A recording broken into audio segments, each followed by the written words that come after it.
Bismillahirrahmanirrahim. Assalamualaikum warahmatullahi wabarakatuh.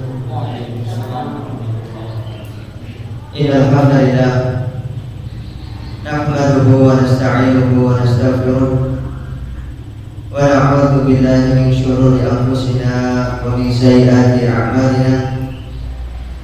May yahdihillahu fala mudilla lahu wa may yudlil fala hadiya lahu. Asyhadu an la ilaha illallah wahdahu la syarika lah syahadatan narju biha najata yaumil qiyamah. Wa asyhadu anna sayyidana Muhammadan abduhu wa khaliluhu wa rasuluh la nabiyya ba'dah. Allahumma shalli ala Muhammad wa ala ali Muhammad kama shallaita ala Ibrahim wa ala ali Ibrahim innaka Hamidum Majid. Jamaah yang dirahmati oleh Allah Subhanahu wa taala, marilah kita senantiasa bersyukur kepada Allah Subhanahu wa taala dengan selalu mentaatinya dan menjauhi segala larangan-larangannya. Dan juga marilah kita bersyukur kepada Allah Subhanahu wa taala pada kesempatan minggu pagi ini Allah Subhanahu wa taala menjanjikan antum yang hadir di sini adalah pilihan Allah Subhanahu wa taala untuk menjadi hamba-hambanya yang menuntut ilmu, yang mana keutamaannya sangat tinggi sekali dan sangat banyak sekali. Bahkan dikatakan orang yang keluar dari rumahnya untuk menuntut ilmu ataupun mencari ilmu, maka dia dalam keadaan sabilillah. Ini bukan permasalahan yang kecil, tapi tidak bisa dilihat oleh mata kecuali dilihat dengan kacamata iman. Hal yang seperti ini kelihatannya sepele apabila dia tidak tahu ilmunya. Mendatangi kajian-kajian seperti ini kelihatannya sepele kecuali orang-orang yang tahu hadis-hadis keutamaannya. Bagi siapa yang tahu keutamaan mendatangi kajian atau ilmu atau menuntut ilmu, dia akan berbondong-bondong karena saking besarnya fadilah dan pahalanya. Maka sholawat beserta salam tetap tercurahkan kepada Kanjeng Nabi alaihi assalatu wassalam, karena beliaulah agama Islam, syariat agama Islam bisa kita pelajari, bisa kita dengarkan, kemudian kita tafakur di dalamnya, dan itu merupakan salah satu dari nikmat Allah juga. Maka jamaah yang dirahmati oleh Allah Subhanahu wa taala, Kanjeng Nabi alaihi salatu wasallam berkata, "Man aradallahu bi khairan yufaqihu fiddin."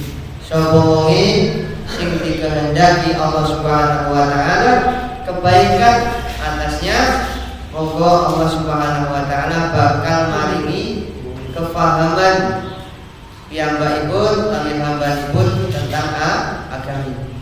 Lan ugi barang siapa ingkang Allah Subhanahu wa taala kehendaki kebaikan atas piyambakipun, Allah bakal maringi ati ingkang lembar.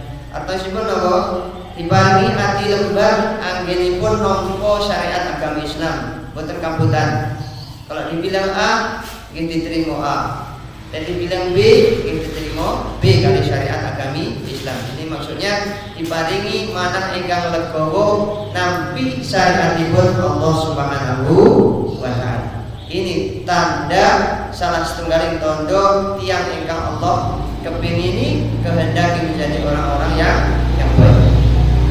Maka jemaah yang dirahmati oleh Allah Subhanahu wa taala, kita atau kebanyakan saking kula panjenengan sedaya kebanyakan dados tiang sepah. Lek boten dados tiang sepah bakal dadi tiang sepah utawi dadi seorang guru, ustaz atau kiai. Maka sangat penting sekali kula panjenengan sedaya sumerep mempelajari keadaan-keadaan saking putra wayah kula panjenengan sedaya utawi anak-anak didik kula panjenengan sedaya.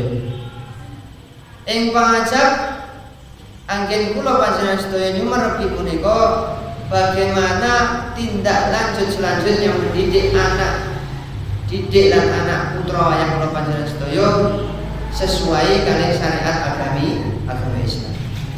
Maka jemaah yang dirahmati oleh Allah Subhanahu wa taala, menjadi orang tua atau menjadi seorang pendidik niku mboten gampil, kedah anggadai ilmu. Kedah belajar yen, kedah sumerep kados pundi contoh-contoh saking Kanjeng Nabi alaihi wassalatu wassalam. Anggenipun piyambakipun didik umat, para sahabat kados pundi didik para umat. Lan ugi kados pundi seorang ibu ataupun seorang ayah atau seorang guru mendidik anak-anaknya sehingga menjadi seorang ulama, seorang yang berilmu, seorang yang patuh dan taat kepada Allah dan Rasulnya. Maka jamaah yang dirahmati oleh Allah Subhanahu wa taala, terutama sebagai seorang tua atau seorang guru yang mendidik anaknya entah itu di sekolah atau di pondok, wajib mengetahui hal-hal yang biasanya terjadi pada anak didik kita atau khususnya pada anak-anak kita sendiri. Ingkang sepindah biasanya pun bocah-bocah utawi anak-anak muda atau anak-anak didik kita itu kadang-kadang sepindah berani kepada orang tua, kasar kepada orang tua, atau bahkan mereka ada yang tergolong di kedudukan mereka durhaka kepada orang tua. Ini sangat penting bagi kita seorang pendidik atau seorang orang tua terutama. Bagaimana ketika kita sudah melihat keadaan-keadaan anak muda atau anak didik kita yang sudah sampai pada keadaan seperti itu. Maka jemaah yang dirahmati oleh Allah Subhanahu wa taala, Allah Subhanahu wa taala berfirman, "Wa qadha rabbuka alla ta'budu illa iyyahu wa bil walidayni ihsana imma yablughanna 'indaka al-kibara ahaduhuma aw kilahuma fala taqul lahumā uffin wa la tanharhumā wa qul lahumā qawlan karīmā." Maka Allah Subhanahu wa taala wonten ing ayat menika memerintahkan ana ta'budu illa iyyah, supados kula lan panjenengan sedaya khususipun lan memberikan dumateng umat Islam sedaya aja sampai nyembah kecuali dumateng Allah Subhanahu wa taala. Aja ngabekti, aja menghambakan diri kecuali dumateng Allah Subhanahu wa taala. Bagaimana maksudnya menghambakan diri kepada Allah Subhanahu wa taala secara hakiki? Adakah hamba-hamba dunia yang selalu menghambakan dirinya untuk duniawi? Ada. Adakah mereka yang selalu menghambakan dirinya buat hartanya? Ada. Ketika dipanggil oleh Allah Subhanahu wa taala lebih mementingkan apa selain Allah Subhanahu wa taala, maka kata para ulama dia telah menghambakan pada sesuatu tersebut. Kadang-kadang ketika kita dipanggil oleh Allah Subhanahu wa taala untuk beribadah kepadanya, ntar dulu tak selesaikan pekerjaan saya dulu. Artinya apa? Secara tidak langsung dia menghambakan diri kepada sesuatu yang dia lebih pentingkan daripada Rabbul Alamin. Allah Subhanahu wa taala ketika dilantunkan ayat atau dilantunkan lafaz adzan, maka Allahu Akbar maknanya apa? Allah Subhanahu wa taala Maha besar memang. Tapi ketika kita memaknai Allahu Akbar, segala sesuatu itu lebih besar daripada pekerjaan kita. Allah lebih besar daripada bisnis kita. Allah lebih besar daripada urusan kita di sawah kita. Allah lebih besar daripada kesibukan kita. Allah lebih besar daripada kepentingan-kepentingan duniawi selain Allah Subhanahu wa taala. Artinya apa? Ketika kita sudah dipanggil oleh Allah Subhanahu wa taala, terutama sholat 5 waktu, ojo sampai kula panjenengan sedaya milih sesuatu ingkang ditulipun. Ini bisa dikatakan hamba dunia. Jadi dia menghambakan dirinya kepada duniawi, tidak tahu bahwasanya yang lebih utama untuk dihambakan kepadanya yaitu Allah Subhanahu wa taala. Makanya di sini saksi bahasanya wabil walidaini ihsana. Allah meruntutkan perintah ibadah kepadanya dengan kalimat birrul walidain. Setelah perintah Allah Subhanahu wa taala perintahkan menyembah kepadanya, ngabekti dumateng Allah Subhanahu wa taala, Allah perintahkan untuk berbakti kepada orang tua. Wabil walidaini ihsana imma yablughanna, jika seandainya sampai kepada kalian indakal kibara, orang tua kita dalam keadaan tua di samping kita, ahaduhuma salah setunggalipun, au kilahuma utawi kakalihipun, fala taqul lahuma uffin, ojo sampai panjenengan sedaya mengatakan kalimat ini kalimat mawon. Para ulama mengatakan penafsiran kalimat atau yang lazimnya kalimat-kalimat yang ini sebenarnya kalimat biasa, tapi mboten sopan saumpamipun diucapkan dumateng orang tua. Maka bentuk-bentuk kedurhakaan seorang anak atau anak didik kita,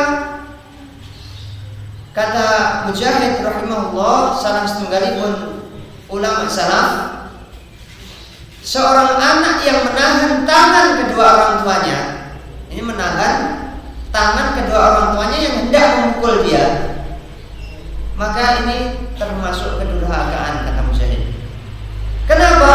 Lewang kita kan sudah mau dipukul oleh orang tua kita. Maka Kanjeng Nabi alaihi salatu wasallam mengatakan anta wa maluka di abika. Sak temene sampean lan rezeki utawi harta benda ingkang panjenengan sedaya gadahi niku gadahane wong tuane sampean. Inilah dasar Mujahid rahimahullah mengatakan bahwasanya anta wa maluka li abika. Sak temene awakmu jiwa ragamu lan harta bendamu kuwi kagunganipun wong tuane panjenengan. Inilah dasar kenapa Mujahid rahimahullah mengatakan ketika seorang itu mau ditampar oleh orang tuanya atau dipukul oleh orang tuanya, anaknya itu menahan, itu dikatakan sudah tidak berbakti kepada orang tua. Itu saking besarnya hak kedua orang tua kita kepada kita. Maka hal-hal yang seperti ini perlu kita ajarkan kepada anak kita supaya dia menjadi pribadi yang berbakti kepada orang tua, pribadi yang beriman dan bertakwa kepada Allah Subhanahu wa taala. Maka jamaah yang dirahmati oleh Allah Subhanahu wa taala, solusinya apa?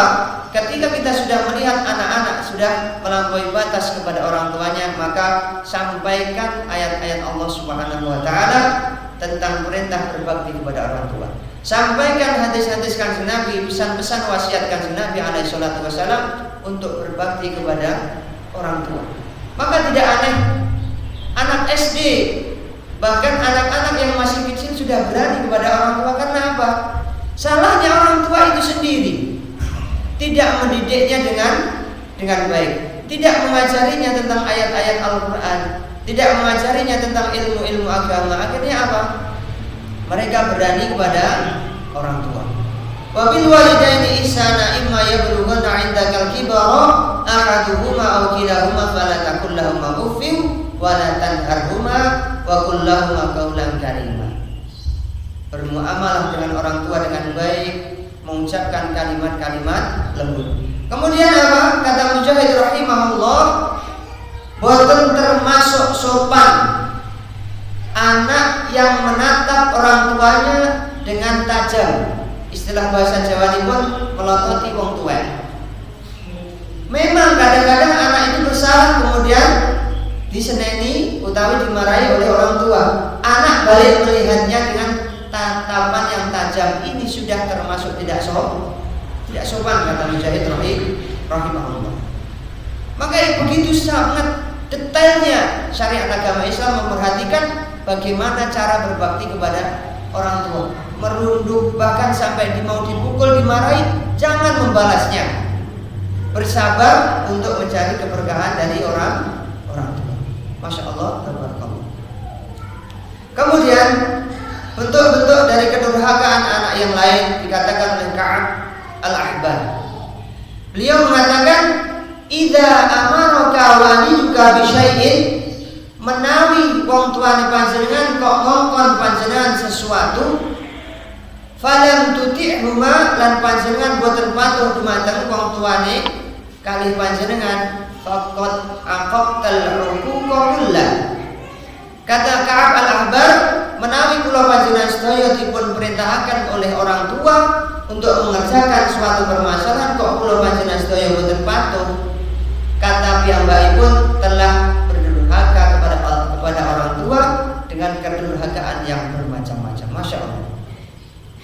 Dalam tanda kutip, fala ta'ata fi maksiatillah. Tidak ada ketaatan kepada siapapun ketika bermaksiat kepada Allah Subhanahu wa ta'ala. Atau ketika orang tua menyuruh kita sesuatu apapun tapi tidak masuk dalam koridor yang haram untuk bermaksiat kepada Allah, wajib dipun patuhi.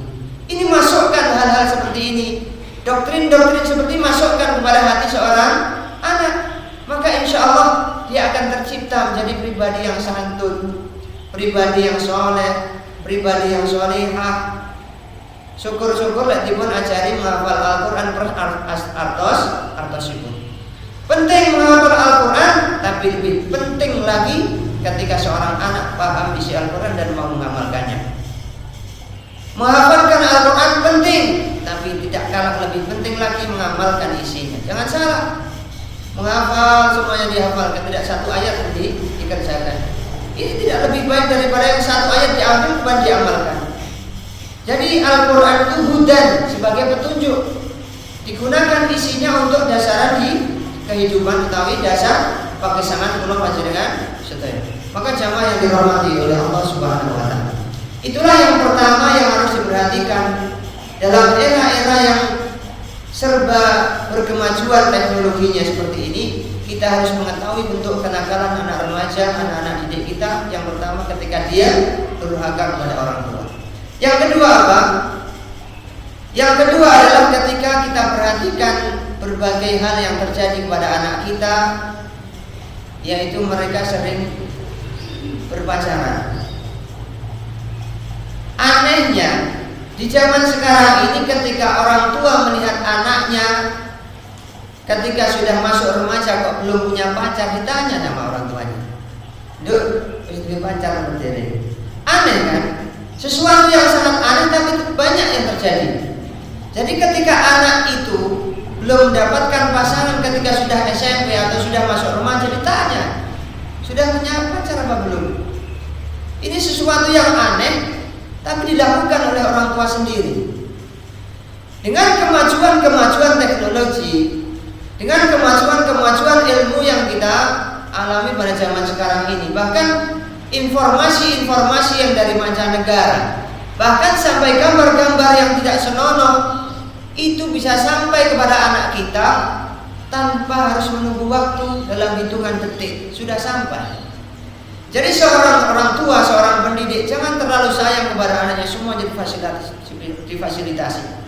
Ketika anak belum sampai pada umurnya, HP Android sudah dikasih, kemudian internet dikasih, kemudian laptop dikasih, kemudian tanpa dikontrol, maka secara otomatis kita sudah menyediakan pintu-pintu kemaksiatan kepada dia.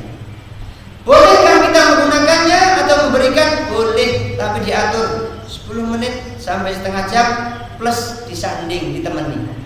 Karena apa? Ketika internet itu sudah masuk di pikiran seorang anak, segala sesuatu walaupun tanpa diundang bisa datang. Akhirnya apa? Segala sesuatu yang bersifat maksiat, kemudian kabar-kabar yang bersifat tidak jelas masuk ke dalam hati seorang anak, otomatis dia akan terdidik oleh teknologi itu sendiri. Ini salah satu bentuk daripada program-program orang-orang yang tidak beriman kepada Allah Subhanahu wa taala, yang ingin menghancurkan akidahnya umat Islam. Jadi mereka tidak langsung menganggap senjata. Melawan orang Islam mereka tidak langsung mengangkat senjata, tidak baku hantam secara langsung, tapi dengan pelan dan halus, tapi menghancurkan akidah dan hati anak-anak muda kita, terutama generasi-generasi Islam. Ini kalau kita tidak perhatikan, maka hancur lebur kedudukan anak kita atau kedudukan negara kita, terutama khususnya agama Islam. Maka kenapa kita harus perhatikan inna fi yadi asyubana amral ummati. Sak temene permasalahan kemajuan bangsa punika wonten ing tangane para pemuda. Orang-orang kafir, orang-orang yang tidak beriman mengetahui hal ini, mereka langsung menghancurkan akidah-akidah, memasukkan sesuatu yang tidak baik kepada anak-anak kita. Ini jangan dianggap sesuatu yang sangat ringan, jamaah yang dirahmati oleh Allah Subhanahu wa taala. Ini hal yang sangat menghancurkan tapi halus dan tidak bisa dilihat oleh mata. Maka ini sangat penting sekali disikapi oleh orang tua yang anak-anaknya sudah mulai remaja. Kalau kita tidak teliti, maka mereka akan terdidik oleh pendidikan pengajaran orang-orang yang tidak beriman kepada kita. Ingat, walan tardu 'ankal yahudu walan nasara hatta tattabi'a millatahum. Ora bakal ridho wong Nasrani lan Yahudi dumateng kula panjenengan sedaya sampai anak brayat kula panjenengan sedaya melok agama yang Yahudi dan Nasrani. Yaitu saya katakan pertama kali tadi, mereka tidak langsung menghajar kita, memerangi kita dengan senjata, akan tetapi mereka menggunakan teknologi yang sekarang sudah berhasil mereka. Anak-anak muda kita tidak sadari, mereka pegang HP sendirian di pojok atau di kamar. Apa yang mereka buka? Panjenengan sedaya sumerep melihat YouTube dengan berbagai macam bentuk video-video yang ada. Hancur hati mereka, hancur masa depan mereka. Betul-betul hancur. Walaupun kita masukkan pondok, kenapa kalau dimasukkan pondok tetap saja sudah di rumahnya sudah dididik terbiasa melihat ini melihat itu, tidak diajari, tidak diperhatikan. Walaupun dimasukkan pondok tidak ada faedahnya karena didikan pertamanya sudah hancur. Pondasi-pondasi yang ada di lewat ini adalah kemaksiatan. Maka mumpung anaknya masih kecil atau masih bisa dididik, cepat diantisipasi. Maka jemaah yang dirahmati oleh Allah Subhanahu wa taala, Allah Subhanahu wa taala mengatakan wala taqrabuz zina innahu kana fahishatan wa sa'a sabila. Ojo sampai nyedeki zina. Nyedeki mawon boten asal. Innahu kana fahishan, itu perbuatan-perbuatan ingkang kejilan mungkar. Kata para ulama mengatakan mendekati zina atau melaksanakan zina itu dilarang oleh Allah Subhanahu wa taala, plus tidak boleh mendekati penyebab-penyebab yang mendatangkan kepada zina tersebut. Maka kalau kita sebagai orang tua yang cerdas, sebagai pendidik yang cerdas, maka hal-hal yang saya ceritakan di pertama tadi, maka kalau bisa dikontrol, itu bisa mendekatkan anak-anak kita kepada perbuatan-perbuatan maksiat. Ia memang pertama kali dari penglihatan. Ketika dia sudah melihat dari internet, ketika dia sudah mendengarkan dari teman-temannya perkataan-perkataan yang jelek atau cerita-cerita pacaran dan lain sebagainya, dia akan mencobanya, jamaah yang dirahmati oleh Allah. Dia akan mencobanya tanpa sepengetahuan kita. Ketika dia sudah mencobanya, dia akan mempraktekkannya. Na'udzubillah summa na'udzubillah. Maka panjenengan sedaya mungkin sudah tidak aneh lagi di sana, daerah sana terjadi seperti ini. Anak SD sudah memperkosa anaknya temannya sendiri. Anak SMP sudah seperti ini. Na'udzubillah summa na'udzubillah. Ini hasil daripada pendidikan teknologinya orang-orang yang tidak beriman kepada Allah Subhanahu wa taala. Kita tidak memberikan peralatan-peralatan yang serba elit atau teknologi-teknologi yang sangat indah dan sangat membantu. Ini bukan berarti kita tidak sayang kepada anak kita, jamaah yang dirahmati Allah. Anak kita yang belum waktunya untuk memegang HP, memegang laptop, jangan dikasih. kasih 10 menit sampai setengah jam, tapi disanding apa yang dia lihat, perhatikan. Kalau tidak akan menghancurkan masa depan dia. Kalau dia sudah kecanduan seperti itu, walaupun panjenengan didik Al-Quran juga jarang masuk. Dikasih ilmu nggak bisa memahaminya, dikasih nasihat malah mencak-mencak boten mulut. Maka jamaah yang dirahmati oleh Allah Subhanahu wa taala, ini adalah bentuk-bentuk daripada bentuk dosa-dosa yang dikerjakan oleh anak-anak didik kita. Yang pertama tadi apa? Mereka durhaka kepada orang tua, berani dan kasar berkata kasar kepada orang tua. Yang kedua, mereka akan banyak melaksanakan maksiat. Artinya apa? Melihat hal-hal yang tidak senonoh. Maka orang tua yang cerdas harus memperhatikannya. Mereka akan berzina dan lain sebagainya di luar pengetahuan kita. Bahkan alhamdulillah, ketika pendidikannya dari kecil sampai kuliah dia tidak dididik dengan agama yang benar, ketika dia kuliah dia akan melakukan hal-hal yang tidak diinginkan untuk mendapatkan nilai yang baik. Ini terjadi jamaah yang dirahmati Allah Subhanahu. Karena takut nilainya jelek, akhirnya apa? Dia jual kehormatannya untuk dosennya. Alhamdulillah, dosennya juga bejat juga ternyata. Ini akibat daripada pendidikan anak dari kecilnya yang tidak tertata secara rapi. Kemudian yang anak-anak muda yang laki-laki, mereka akan melakukan sesuatu yang tidak baik. Walladzina hum li furujihim hafizun. Mereka adalah yang menjaga kemaluan-kemaluan mereka.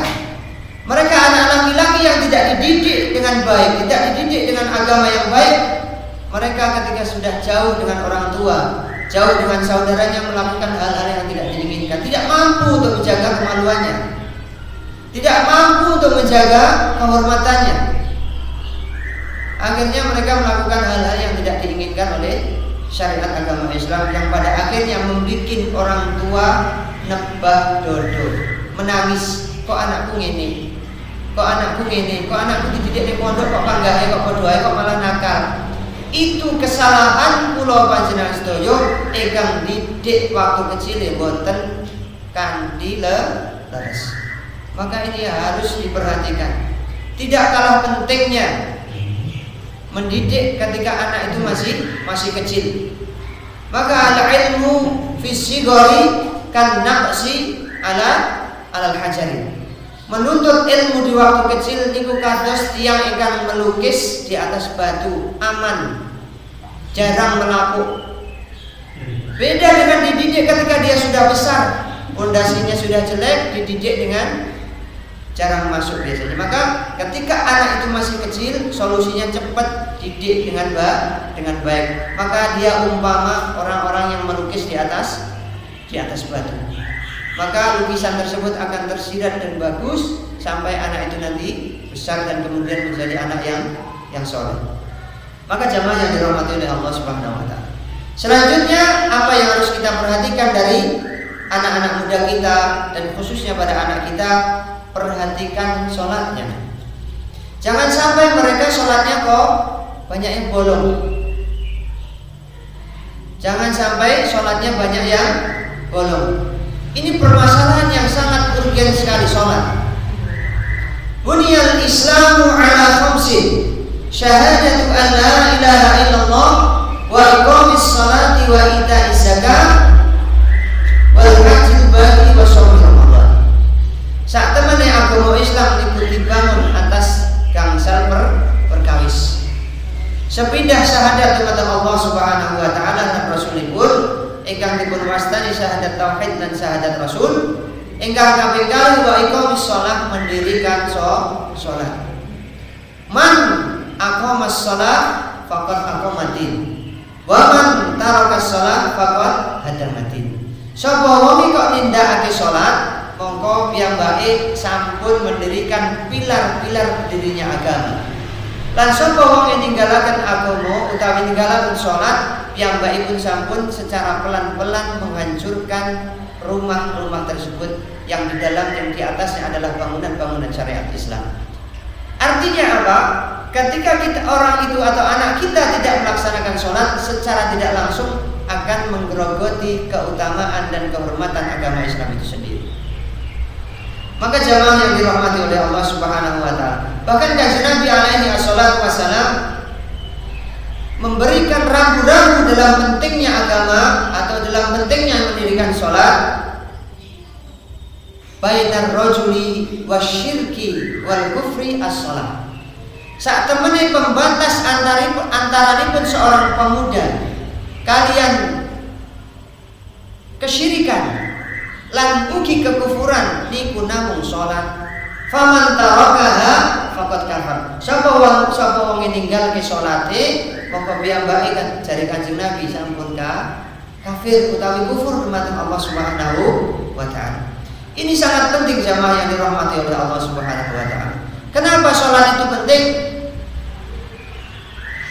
Saat temene salat menika saged melarang kula panjenengan sedaya nglampahi perbuatan-perbuatan ingkang fahish, perbuatan-perbuatan ingkang boten sahih. Lah, teng mriki saksi bahasanipun napa? Ketika kita didik anak-anak kita, ketika kita didik anak didik kita dengan sholat yang tepat waktu, maka secara otomatis dia akan sholat itu sendiri yang akan melarang dia untuk melaksanakan perbuatan-perbuatan yang berdosa. Tapi di sini kenapa dikatakan sholat itu bisa menghalangi seorang untuk mengerjakan perbuatan keji dan mungkar? Apabila tanda kutip sholat yang bagaimana dulu? Sholat yang didirikan sesuai dengan syarat-syarat dan rukunnya. Maka ada perbedaan antara orang yang melaksanakan sholat dan mendirikan sholat. Yang melaksanakan sholat asal-asalan, yang penting wudu, yang penting datang ke masjid, mengerjakan sholat dan lain sebagainya. Tapi beda mereka dengan yang mendirikan sholat. Mereka memperhatikan wudunya, isbahul wudunya, kemudian syarat-syaratnya, rukun-rukunnya, kebersihan tempatnya, kebersihan hatinya sangat diperhatikan. Itu perbedaannya antara yang melaksanakan sholat dan mendirikan sholat. Orang yang mendirikan sholat tidak perlu memperhatikan syarat-syarat dan rukunnya. Yang penting ikut sholat, sujud, rukuk dan lain sebagainya. Tidak perlu memperhatikan kekhusyuannya. Tapi yang namanya mendirikan sholat memperhatikan semuanya tersebut. Maka sholat yang seperti ini yang insya Allah bisa melarang anak didik kita, anak putra wayah kula panjenengan sedaya terhindar saking perbuatan kejilan lan munkar. Maka jamaah yang ingkang dirahmati oleh Allah Subhanahu wa taala. 3 sampun kula panjenengan sedaya bahas. Ingkang tondo-tendo ingkang saklajengipun nggih punika napa? Saniki marak anak-anak didik kita itu mengikuti kebiasaan-kebiasaanipun tiang-tiang kafir. Ingkang lazimipun wonten ing syariat agama Islam ingkang dipun wastani tasabbuh bil kuffar. Kanjeng Nabi alaihi salatu wasallam mengatakan la taqumus sa'ah, ora bakal bangkit hari kiamat punika hatta ta'khudhu ummati, sampai umatku bi akhdi al-qurun qablaha. Ora bakal terjadi kiamat punika sampai umatku, umat Islam punika mendet kebiasaan-kebiasaan tiang-tiang ingkang saderengipun. Shibron bi shibrin dari Kanjeng Nabi. Dari sejengkal demi sejengkal, sedepa demi sedepa mereka akan mengikuti kebiasaan-kebiasaan orang kafir tersebut. Kemudian wakil dari Rasulullah sallallahu alaihi wasallam, kafarisi warum ya Rasulullah, qala piyambakipun sanjang wa minan nasi illa haula. Dan saking umat-umat manusia orang yang liyane kecuali orang-orang Persia dan Rum. Maka jamaah yang dirahmati oleh Allah Subhanahu wa taala. Hampir 1500 tahun yang lalu atau 15 abad yang lalu, Kanjeng Nabi alaihi salatu wasallam sudah memperingatkan hal ini.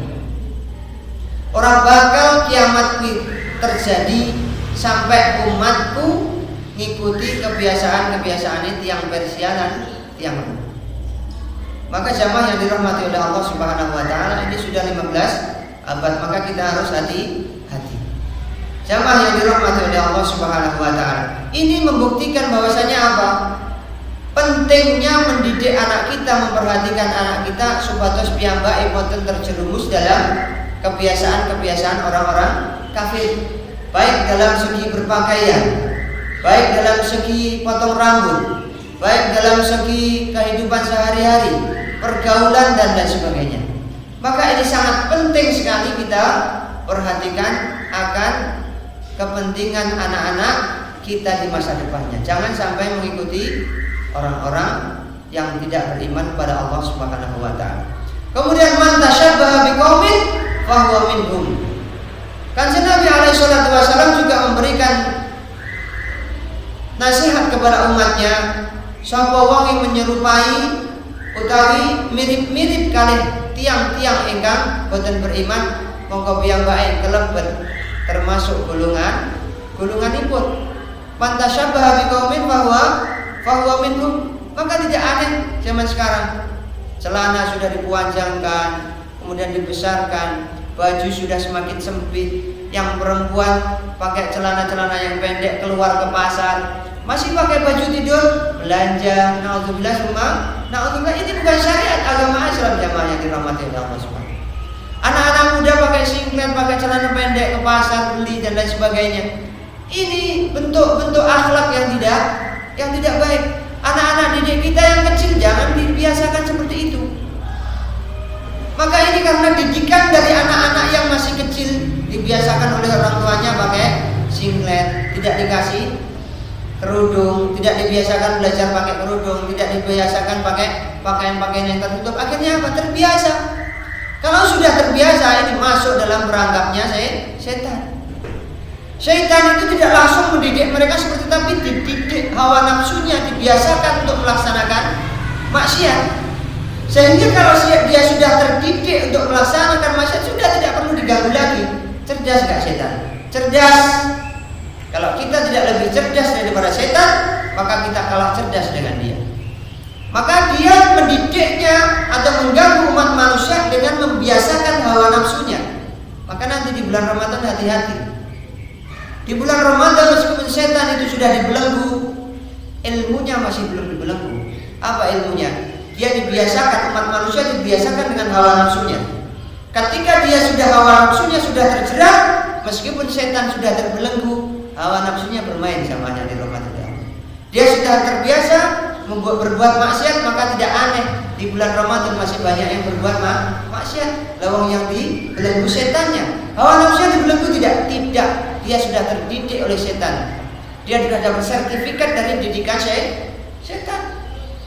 Jamaah yang dirahmati oleh Allah Subhanahu wa taala.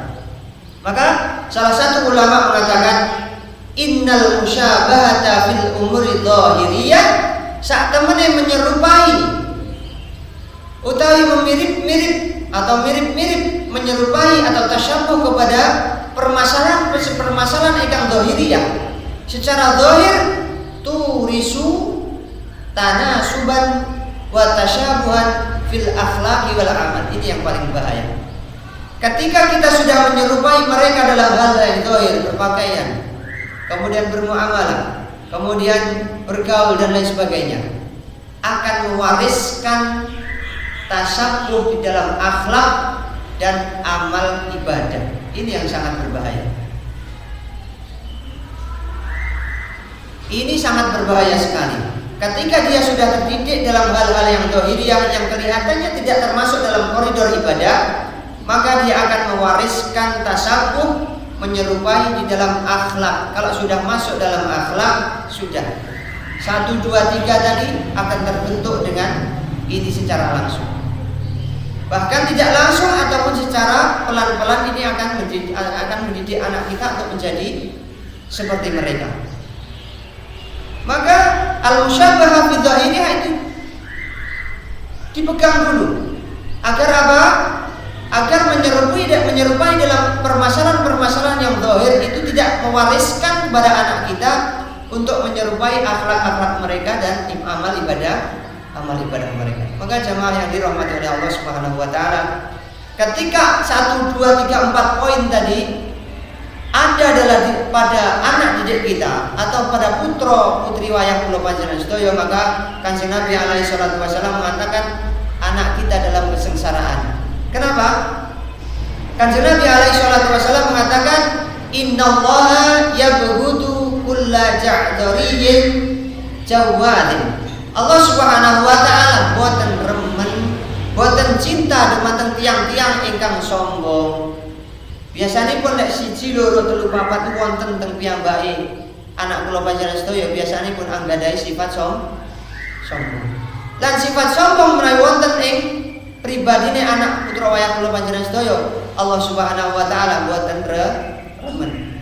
Wa jawadin piyambakipun rakus lan pelit. Biasanipun tertimpa penyakit rakus dan pelit. Anak kita akan tertimpa hal-hal yang seperti itu. Sakhabin fil aswaq, piyambakipun menawi sampun mencari nafkah dan lain sebagainya, pergi ke pasar, pergi ini, mereka akan berteriak-teriak meminta haknya. Hati-hati. Ketika anak dari sudah tertimpa 1 2 3 4 yang saya sebutkan tadi, maka dia akan tertimpa penyakit-penyakit tersebut.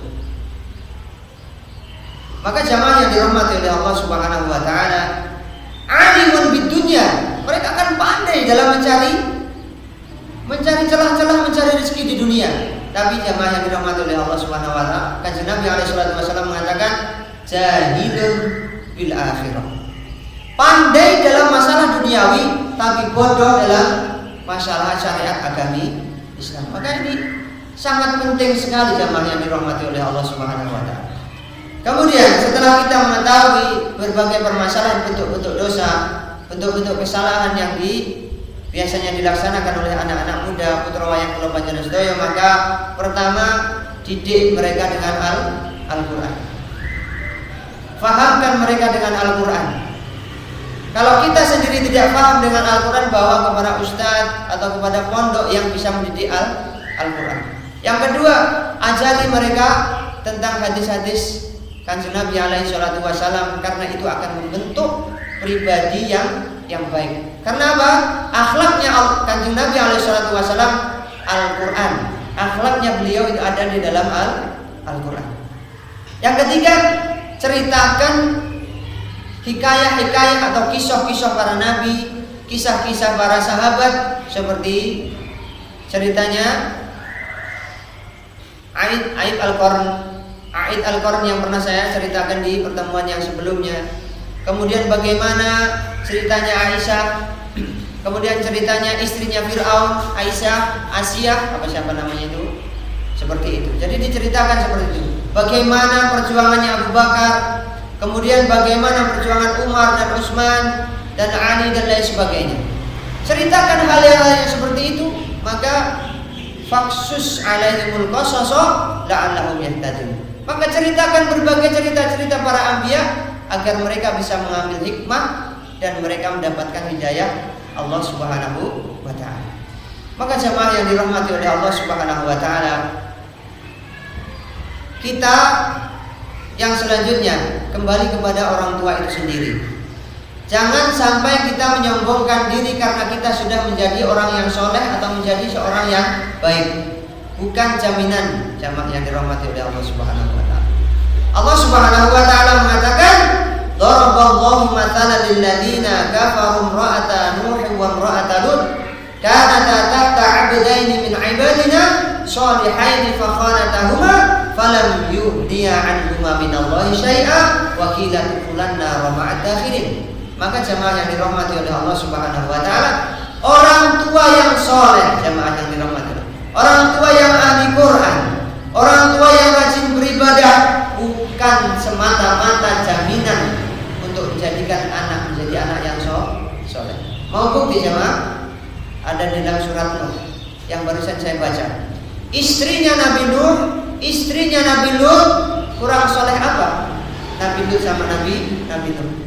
Istrinya tidak termasuk golongan Nabi Nuh dan Nabi Lut.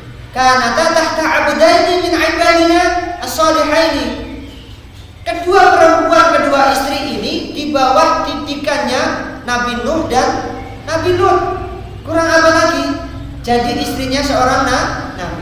Tapi kalimat ayat di belakangnya apa? Waqilat akhlan naru ma'ad dakhilin. Allah perintahkan kedua perempuan ini untuk masuk neraka. Walaupun dia istrinya seorang nabi. Intinya apa? Saksi bahasanya, kita jangan sampai terbawa oleh keadaan kita sendiri, sehingga kita lupa mendidik anak kita. Iya, kita sudah soleh, kita rajin beribadah, kita rajin baca. Jangan dibiarkan. Ajak, nak, ayo sholat. Nak, ayo baca Al-Quran. Nak, ayo saya didik ini. Nak, ayo belajar hadis. Nak, diajak. Jangan sampai dibiarkan. Diajak anak itu.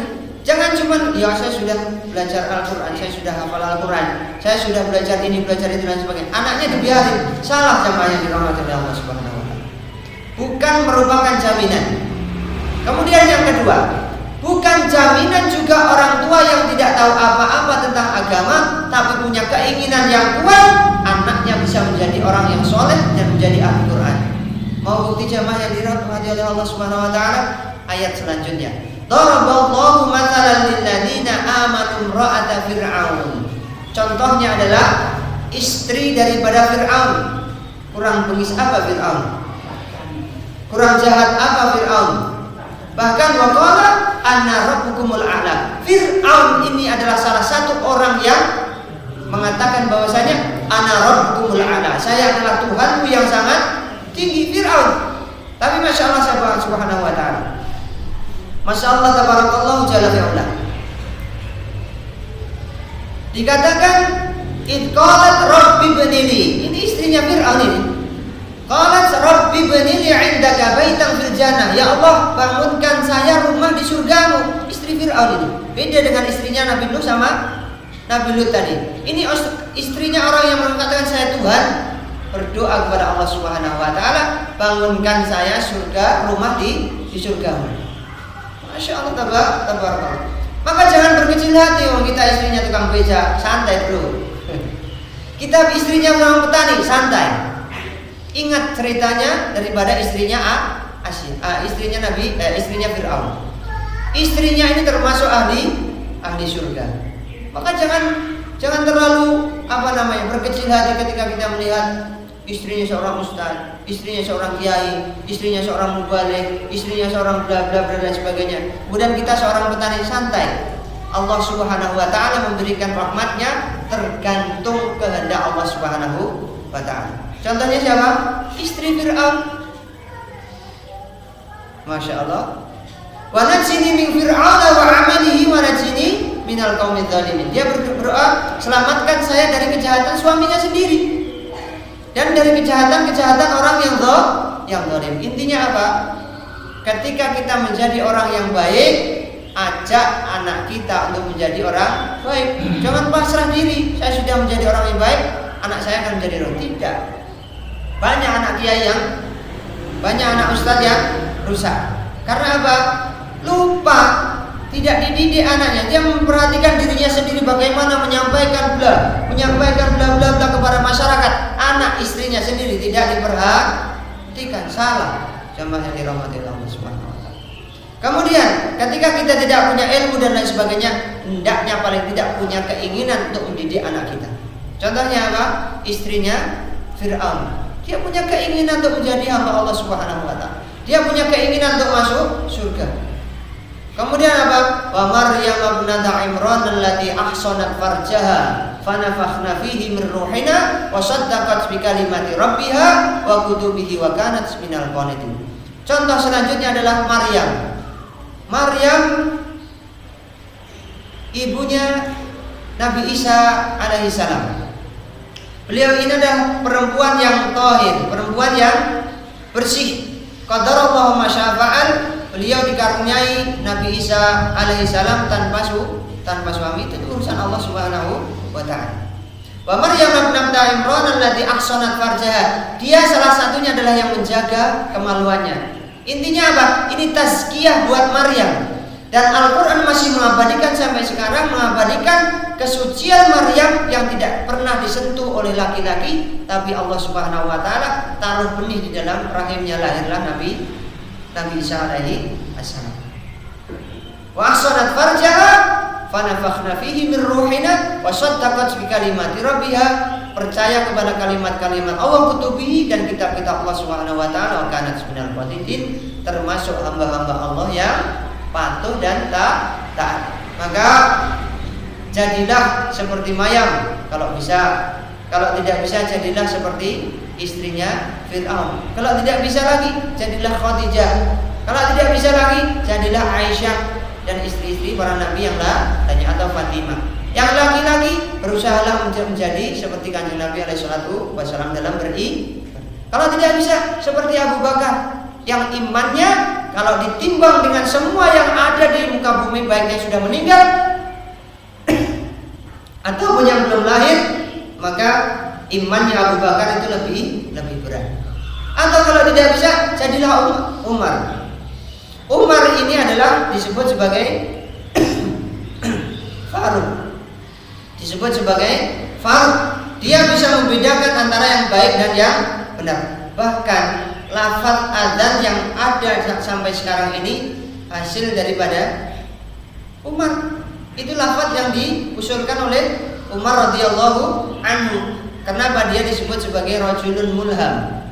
Jadi dia adalah termasuk laki-laki yang diberi ilham oleh Allah Subhanahu wa taala. Banyak sesuatu syariat-syariat yang terlahir daripada si Umar ini, yang apabila dia berjalan jamaahnya dirahmati Allah Subhanahu. Dia berjalan melalui satu jalan, maka jin dan setan tidak akan pernah berani melewati bekasnya Umar ini. Ini seorang Umar atau Utsman atau Ali, monggo terserah. Paling tidak kita punya uswah. Kalau uswah yang paling tinggi adalah Kanjeng Nabi alaihi assalatu wassalam, maka cerita-cerita itu seperti juga sampaikan kepada anak didik kita agar mereka tidak terjerumus dalam pintu-pintu yang saya ceritakan dari 1, 2, 3, dan 4 tadi. Dan inti daripada itu semua yang mengganggu, yang pertama adalah syubhat, yang kedua adalah syahwat, dan yang ketiga adalah sifat marah. Maka kontrol 3 hal ini pada anak didik kita. Yang pertama apa? Syubhat. Sesuatu yang belum jelas antara halal dan haram disebut syubhat. Kemudian yang kedua adalah syahwat. Ini yang biasanya mendorong anak didik kita untuk melaksanakan maksiat. Yang ketiga adalah sifat marah. Inti daripada kemaksiatan biasanya atau perbuatan-perbuatan jelek didasari sifat marah. Kemudian yang pertama tadi apa? Syubhat itu akan mewariskan keraguan-raguan dalam ibadah. Tulis kalau yang menulis. Jauhkan anak didik kita dari syubhat karena akan mewariskan apa? Keraguan-raguan dalam beribadah. Yang kedua, syahwat. Kenapa syahwat? Dia akan mewariskan hawa nafsunya, lebih mendahulukan ketaatan kepada Allah. Itu syahwat. Kemudian yang ketiga, marah akan mewariskan permusuhan dan kebencian di antara umat manusia. Itu 3 hal itu harus dikontrol dari anak didik kita. Tapi sebelum kita mendidik anak kita, didik diri sendiri. 3 hal itu bagaimana pada diri kita sendiri. Jangan sampai dikatakan oleh Allah Subhanahu wa taala, kabura maqtan indallahi an taqulu ma la taf'alun. Ojo sampai nasihati ngomong ni sesuatu neng wong liya sampean dhewe mboten nglampahi. Maka usikum wa ya nafsi bitaqwallah, saya berwasiat kepada diri saya sendiri khususnya dan dumateng panjenengan sedaya untuk bertakwa kepada Allah Subhanahu wa taala. Mungkin inilah sedikit yang bisa saya sampaikan dumateng panjenengan sedaya. Mungkin khususipun bermanfaat dumateng kula piyambakipun dan pada umumnya dumateng panjenengan sedaya. Mugi-mugi bermanfaat. Saged didik putra wayahe kanthi syariat agama Islam ingkang leres, saged membenahi diri, ngoreksi diri, saged mengetahui keadaan kula panjenengan sedaya bagaimana kedudukan kita di sisi Allah Subhanahu wa taala. Maka kita tutup dengan doa. Sebelum ditutup dengan doa nanti ada acara-acara selanjutnya. Maka Allahumma inna nas'aluka al-huda wa tuqa wal afafa wal ghina wal fawza bil jannati wan najata minan nar. Rabbana hab lana min azwajina wa dhurriyyatina qurrata a'yun waj'alna lil muttaqina imama. Allahumma inna nas'aluka bi asma'ikal husna wa sifatikal 'ulya an tuballighana wa ahlana wa wa dzurriyyatina mablaghal ulama'ir rasyikhin al-'amilin al-mukhlisin ad-da'ina ila Allah ala basirah wa akhir da'wana alhamdulillahi rabbil alamin.